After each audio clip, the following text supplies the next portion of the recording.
Yo no quiero hablar de eso ahora, pero es cierto que cuando decimos entorpecimiento de la investigación, peligro de fuga, como dos parámetros en los que hemos avanzado frente a las reglas que se interpretaban con un criterio iuris et de iure antes y ahora son de interpretación iuris tantum, por eso podemos probar que no hay peligro de entorpecimiento, por eso podemos probar no hay peligro de fuga y acreditarlo, y así tiene que trabajar el abogado defensor, y así deben razonar los jueces para denegar una excarcelación o no, y así un fiscal también tiene que argumentar con estos argumentos, ¿sí? Avanzamos en ese sentido, lo que no sabemos, y sin perjuicio que hay, el Código Procesal Tipo para Iberoamérica tenía algunas pautas para poder establecerlo, ¿qué quiere decir peligro de fuga? ¿Y qué quiere decir entorpecimiento de la investigación? Porque claro, hay quien puede decir, como lo señala Roxin en su libro de Derecho Procesal, que los jueces en general en Alemania consideran peligro de fuga la amenaza de una pena importante. No tienen reglas como la del 316 y demás, pero la pena de prisión perpetua, la pena de muchos años de prisión, determina que se considere que estamos frente a un caso de peligro de fuga. Esto solamente por sí. Entonces, ¿cómo neutralizamos esta discusión y de qué manera? Yo creo que un importante trabajo que tendríamos que hacer en este momento, por un lado sería relevar la jurisprudencia para ver caso a caso cómo se viene resolviendo, y otro sistematizarlo más, ofrecer, y el entorpecimiento de la investigación, ni hablar, porque hay casos de entorpecimiento de la investigación que se han utilizado hechos del pasado, que no tienen actualidad, como por ejemplo aquel que destruyó prueba hace 20 años respecto a un hecho que estoy juzgando ahora, no lo puedo imputar de entorpecimiento de la investigación por lo que hizo antes. Impútenle otro delito, destrucción de algo, daño, lo que sea, pero no el entorpecimiento al que se refiere la regla esta del código, para decirla de alguna manera. Pero se empieza a trabajar y advertimos también, sí, que aquel que amenaza a testigos es una persona para preservar la prueba, el testigo tendría que mantenerse en detención, y criterios así se comienzan a construir. De la misma manera, el intento de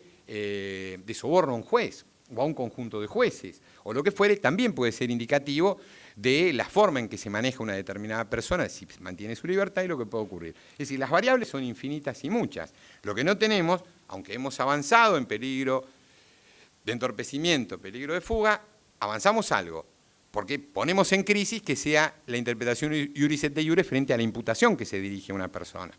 Pero lo que sí no sabemos todavía y se tiene que seguir construyendo es qué quiere decir una cosa y qué quiere decir la otra. Que la jurisprudencia lo viene haciendo, lentamente.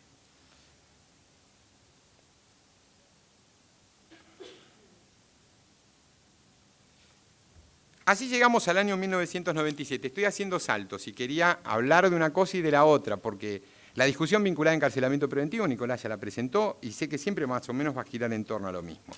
Pero llegamos a dos institutos que, de acuerdo a aquella discusión que yo decía de Córdoba al comienzo, permitían desagotar el sistema para no caer en el otro problema. Eran dos problemas. Solamente jugamos a los presos, todo lo demás prescribía. Entonces los argumentos se empezaban a dar en la doble dirección, se vendieron de una determinada manera, pero para descongestionar al sistema se presentaron dos institutos en 1997, ya en el ámbito nacional, que se empezaban a utilizar en otros lados y se extendieron, que permitían la no realización del juicio, cuidando y protegiendo ese recurso tan importante que era llevar adelante los juicios orales. Y fueron suspensión de juicio a prueba y juicio abreviado. Yo no quiero hablarles hoy de suspensión de juicio a prueba, ni quiero hablar de juicio abreviado, sin perjuicio yo participo de la idea de que es constitucionalmente adecuado, con determinados recaudos y demás. No es una tacha de inconstitucionalidad per se al juicio abreviado, como algunas declaraciones de oficio de inconstitucionalidad produjeron allá por el 97-98. Yo creo que no, son dos institutos importantes que bien utilizados, son dos buenas variables para poder trabajar y el trabajo, en el trabajo judicial. Y lo otro importante también se produjo en el año 2005, fue cuando se dieron reglas claras en materia de que teníamos que considerar como secuela a los efectos de la interrupción del curso de la prescripción, que era una anarquía antes, algunos pensábamos de una manera, otros pensaban de otras, se fue extendiendo y en el año 2005, en el año 2005, la 25990 fue la que estableció con claridad a qué nos referimos cuando estamos hablando de secuela de juicio y cuáles son los actos que interrumpen. De todos los que se señalaron en la ley, a mí me interesa señalar el de la citación a juicio. ¿Por qué digo el de la citación a juicio? Porque todo el trabajo previo serían actos de la instrucción, la comisión de un nuevo delito es una variable que podemos discutir también mucho por la problemática que representa, porque la comisión de un nuevo delito, hasta que no se condena, no es delito, entonces genera toda una discusión, pero la imputación por la comisión de un nuevo delito podría ser, y acá discutiríamos otras cosas, incluso la doctrina del plenario Prinzo, famosa en la capital desde 1938, que generaba suspensiones y demás, pero la indagatoria y el requerimiento de elevación a juicio son los dos actos que interrumpen con posterioridad. Ahora, se instala el asunto, se eleva a juicio, después del trámite correspondiente, y estoy hablando del Código Nación, llega al tribunal oral y si bien la vista para que las partes ofrezcan prueba, que es la otra, la vista, estoy hablando de la citación a juicio, es causal de interrupción de la prescripción, los tribunales no tienen fecha, ni plazo, ni tiempo, ni absolutamente nada para ver cuándo dan la vista del 354. Se estaciona un asunto en un tribunal y la vista prevista por el artículo 354, que luego las partes tienen que contestar en 10 días, y discutimos si son perentorios, ordenatorios, lo que fuere, hábiles, comunes, toda esa discusión, lo que tenemos previamente es que los tribunales no tienen ningún tipo de imperativo para dar la vista esa en un tiempo determinado o no. O sea que en la vista del 354 son los tribunales orales, nuevamente es jurisdiccional, aquello que decide cuándo se da la vista a los efectos de la prescripción. Es una decisión jurisdiccional también fijar la audiencia de debate con lo que representa el orden de los asuntos, y son todas decisiones jurisdiccionales a su vez de un enorme poder, aquellas que permiten suspender el juicio a prueba a través de la probation o llevar adelante el juicio abreviado con las interpretaciones que pueda haber, rechazándolo por los motivos que fuere. Pero estas dos herramientas,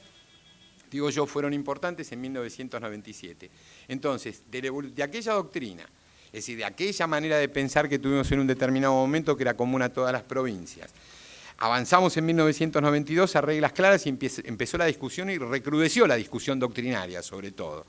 Y en donde yo insisto, remarco siempre ese artículo de Pastor, que fue muy importante, en un libro que se llama El Nuevo Código Procesal Penal Análisis Crítico, que editó Del Puerto, la editorial de Bovino, allá en el año 92, y donde está ese trabajo de Pastor que es sobre encarcelamiento preventivo, donde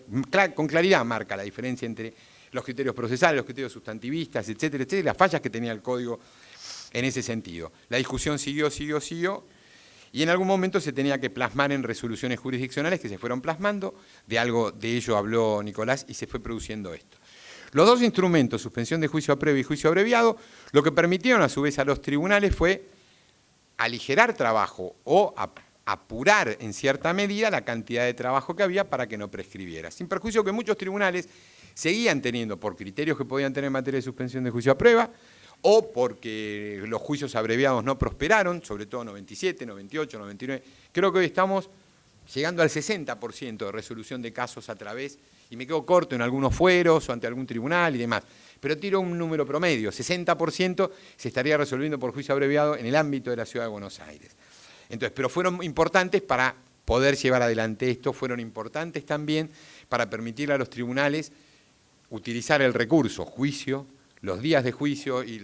los momentos de juicio y los jueces trabajando para aquellos asuntos que así lo requirieran, descartando los otros por los motivos que digo. Pero todo esto, claro, no era suficiente.